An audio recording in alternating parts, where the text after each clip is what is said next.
भाई जो दुर्घटना में जिसकी मौत हुई, क्या वो भारत के संविधान का अपराधी है क्या? भारत के संविधान के अपराधी खुलेआम घूम रहे हैं, उनसे मिलने जुलने में तो लोगों को कोई संकोच नहीं, कितनों को गर्व महसूस होता है। क्या मैं वहाँ पर पार्टी का प्रचार प्रसार करने गया था क्या? मैं वहाँ पर राजनीति करने नहीं गया था, मैं वहाँ पर शोक संवेदना व्यक्त करने गया था। और लोगों ने बताया कि संबंध तो हम एक शहर के हैं, तो निश्चित रूप से कहीं न कहीं किसी न किसी मोड़ पर मुलाकात हुई होगी, बात हुई होगी, ये स्वाभाविक सी बात है। और अतीक अहमद जब सांसद थे तो हम संबंध पूरे शहर के लोगों से। अतीक अहमद के छोटे बेटे आबान अहमद का इंतकाल हुआ और उसके बाद समाजवादी पार्टी के विधायक प्रतापगढ़ के R.K. वर्मा उनके घर गए। अब वो चर्चा हो गया है कि आखिरकार उनके वहाँ जाने का मोटिव क्या था। चुनावी माहौल है और हर कोई अब अतीक के नाम से पीछे भाग रहा है, कोई मिलना नहीं चाहता, कोई बात नहीं करना चाहता, लेकिन आप उसके घर गए। हम कायर लोग नहीं हैं, किसी बात से डर करके भागेंगे और किसी दुखी परिवार के बीच में जा कर के उसकी शोक संवेदना व्यक्त करना ये कोई अपराध है क्या? लोग क्यों पीछे भाग रहे हैं? भाई जो दुर्घटना में जिसकी मौत हुई, क्या वो भारत के संविधान का अपराधी है क्या? भारत के संविधान के अपराधी खुलेआम घूम रहे हैं, उनसे मिलने जुलने में तो लोगों को कोई संकोच नहीं, कितनों को गर्व महसूस होता है। और मैं एक बच्चा जो जा रहा था रोड पर, दुर्घटनाग्रस्त होता, उसकी मौत हो जाती है तो उसके घर पर शोक संवेदना व्यक्त करने भी नहीं जा सकता क्या? ये कौन सा राज है? ये रामराज की नई परिभाषा है क्या? लेकिन आज की डेट में सबसे बड़ा नाम उसका कई नाम बड़े, लेकिन किसी ने नाम तक नहीं लिया। एक प्रतापगढ़ के इमरान साहब हैं, वो कांग्रेस के अच्छी पोजीशन पे हैं। अतीक अहमद साहब ने उन्हें बढ़ाया था, लेकिन वो तक उनका नाम नहीं और चर्चा में वो भी आ गए। देखिए, मुझे राजनीति में किसी ने नहीं बढ़ाया है, मेरे इतने एहसान किसी पर नहीं है, किसी के नहीं है। और मैं एक पॉलिटिकल पर्सन होने से पहले मैं एक देश का आम नागरिक बन कर के मैं अपने काम करता हूं, और इस नज़रिए से मैं उस परिवार के बीच में गया था। और उनके छोटे, मैं एलानिया कहता हूं कि उनके छोटे बेटे अहजम के साथ मैंने मुलाकात करी और मैंने उनसे घटना की पूरी जानकारी करी, और उन्होंने बिल्कुल साफ लफ्ज़ों में कहा कि महज एक दुर्घटना थी, और ऐसी दुर्घटना में शोक संवेदना व्यक्त करना हम सब लोगों का एक नैतिक कर्तव्य होता है। हम जनप्रतिनिधि हैं, हम उसी शहर के निवासी हैं, तो इस क्रम में गए थे। और जो लोग मुंह छुपाते हैं, भागते हैं, मुझे लगता है कि वो कायर होते हैं। लेकिन आपके जो मुखिया हैं, पूर्व मुख्यमंत्री जी, उनके समय में वो सांसद भी बने, विधायक भी बने, लेकिन उन्होंने कहीं भी जिक्र नहीं किया। आप पार्टी से बगावत। आप ये बताओ कि क्या मैं वहाँ पर पार्टी का प्रचार प्रसार करने गया था क्या? मैं वहाँ पर राजनीति करने नहीं गया था, मैं वहाँ पर शोक संवेदना व्यक्त करने गया था।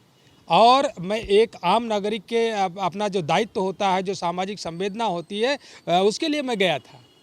इसको आप राजनीति से क्यों जोड़ रहे हैं, पॉलिटिकल पार्टी से क्यों जोड़ रहे हैं? लेकिन चर्चा तो यही है, लगता है चुनाव की तैयारी, इसलिए नेता भेजा गया। नहीं, चुनाव की तैयारी है। चुनाव तो हम लोग हमेशा 12 महीने लड़ते हैं।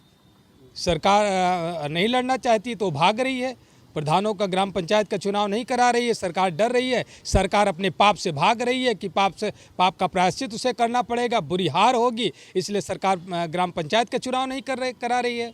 और पता चला था कि विधानसभा का चुनाव अक्टूबर-नवंबर में कराने जा रहे हैं, तो राम मंदिर का खेल सबके सामने आ गया। भ्रष्टाचार रोज एक उजागर हो रहा है, सारे हाईवे ध्वस्त हो जा रहे हैं, कानून व्यवस्था नाम की कोई चीज़ नहीं रही है, भ्रष्टाचार पर भ्रष्टाचार हो रहा है, तो सरकार उससे भी भाग रही है।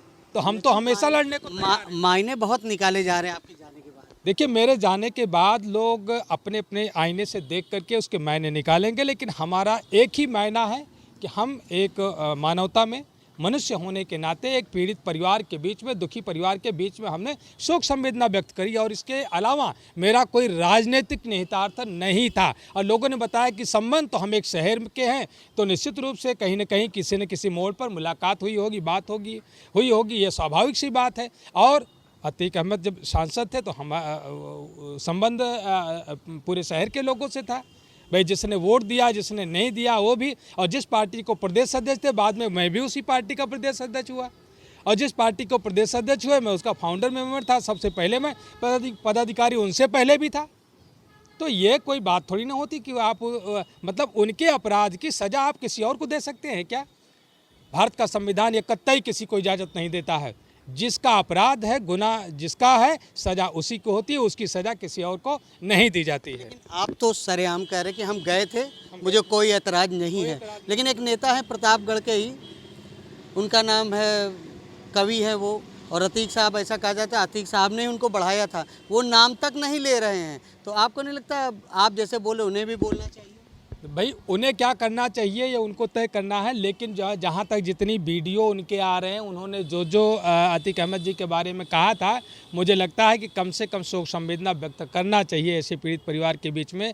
वो नहीं कर रहे हैं, उनकी कौन सी मजबूरी है, वो डरे हुए हैं, सहमे हुए हैं, अब वो जाने, उसका जवाब वो देंगे, लेकिन मैं अपने नैतिक धर्म का पालन कर रहा हूँ। ये था हमारे साथ समाजवादी पार्टी के विधायक R.K. वर्मा जी, जिनका कहना है कि मुझे किसी प्रकार का कोई ऐतराज़ नहीं था, मेरे रिश्ते हैं, मैं अपने रिश्तों के चलते वहाँ पे गया था। हालांकि इसके राजनीतिक मायने अलग निकाले जा रहे हैं, फिर भी ये अबान अहमद के घर गए, इस मामले को लेकर चर्चा काफ़ी है। आनंद राज, यूपी तक, प्रयागराज। पवन जी, एक बात होती है, क्या आपको कभी ऑफर नहीं आया बीजेपी की तरफ से? बहुत बार आया। कैसा आया? आया क्या ऑफर आया? हमने बताया था राष्ट्रीय अध्यक्ष जी को। आया किस तरह का ऑफर आया? मतलब सब आया, विधायक मंत्री सब आया। जानते हैं, ये भी घटना बता दें आपको, हम मेरे पिताजी, जैसे मैंने राजनीति शुरुआत की तो मेरे पिताजी कभी नहीं चाहते थे, लेकिन जब मैंने राजनीति में मैं प्रवेश कर गया, लखनऊ डिस्ट्रिक्ट उपाध्यक्ष हो गया, तो ये भी बहुत महत्वपूर्ण घटना है। नेताजी का फैजाबाद आगमन था, तो मैंने कहा कि आपको मेरे घर चलना। कहे हाँ चलेंगे तुम्हारे घर। मैं जेल से छूट के आया था, वही मेरे ऊपर गैंगस्टर और सारे मुकदमे दर्ज हुए थे बहन जी की सरकार में, उसके बाद मैं छूट के आया था। तो मैंने कहा आपको मेरे घर चलना। कहे चलेंगे। नेताजी मेरे घर आए, अंगूरी बाग कॉलोनी में। मेरी माता जी ने खाना बनाया था। नेताजी ने, जो मेरी माता जी ने बनाया था, पूड़ी सब्जी, दही कचौड़ी, दही बड़ा जो था, सब खाया। नेताजी ने बैठ के पूरा आराम से सब खाया, और खाने के बाद कहा कि और कुछ बना है? तो हमने मम्मी बुलाया अपनी माता जी को, तो उन्होंने पूछा क्या नाम है आपका? कहीं मेरा नाम गीता। कहने बताइए कुछ और बना है? कहने जो बना था सब खिला दिया। फिर उन्होंने, मेरी माता जी ने कहा नेताजी से, ये पढ़ते लिखते नहीं है, क्या होगा इनका? नेताजी ने कहा पवन के कारण आज मुलायम सिंह यादव इस दरवाजे पर आए हैं, और देखना वो एक दिन वो भी आएगा। आज मेरे आने पर डीएम कप्तान बाहर खड़े हैं, एक दिन पवन भी आगे जाएगा, डीएम कप्तान भी बाहर खड़े होंगे, पवन बड़ा आदमी नेता बनेगा। और मुझे नेताजी ने बनाया, उस स्थान पे पहुंचाया। ऐसे थे धरती पुत्र मुलायम सिंह यादव जी। तो उसी दिन से मेरी माता पिता, मेरे पूरा परिवार का एक लगाव है नेताजी के परिवार से। जब ये सब बातें आई कुछ लोगों ने कि भाजपा वाजपा ये सब, तो मेरे पिताजी ने तुरंत मुझको फोन किया, कहा जीवन में भूल न करना, जीवन में गलती न करना। ये चीजें मेरे पिताजी ने बहुत सख्ती से मुझसे बात कही थी, मैं बहुत ईमानदारी से आपसे कह रहा हूं।